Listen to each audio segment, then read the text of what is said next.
George Parrott first became a fan of running at the age of 11, sitting in a theater when the newsreel flashed across the screen. The impossible had happened.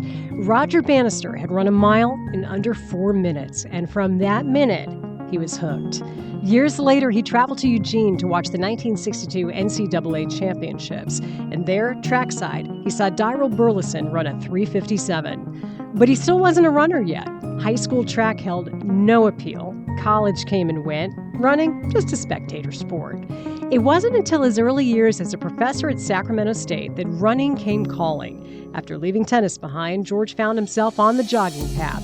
First a few miles, then a few more. Then he was on the American River Bike Trail with friends, at John McIntosh's and Dusty Morgan's pioneering fun runs, and then training for his first marathon. The first few didn't go as planned. A 4:11 finish, then a DNF.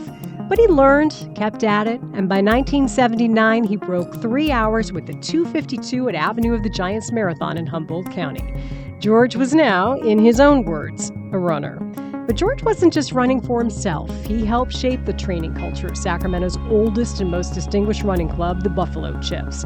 When a group of women in the club, led by Joan Reese, wanted to break 3 hours in the marathon, a rare feat in the 1980s, he built a training program. And by the early 1980s, his Tuesday night workouts had become the heart of the club and the heart of the Sacramento running scene, drawing men and women, recreational runners, and national champs.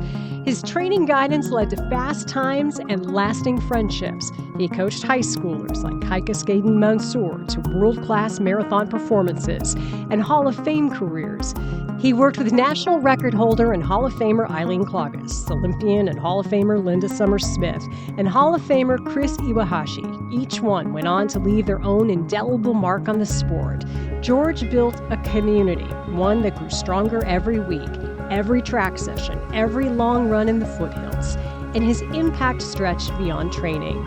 As a race director, he led landmark local events from the Buffalo Stampede to the Susan B. Anthony 5K and the 4th of July 5-miler, and helped countless local nonprofits hold their fundraising runs. He served as the lead finish line volunteer at the Honolulu Marathon for nearly a decade.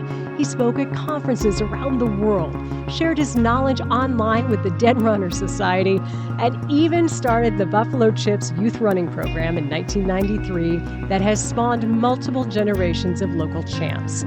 His own running resume is impressive. A 2:41 marathon, a 5:57 for 50 miles, 57:42 for 10 miles, a U.S. national age group title at the 100K.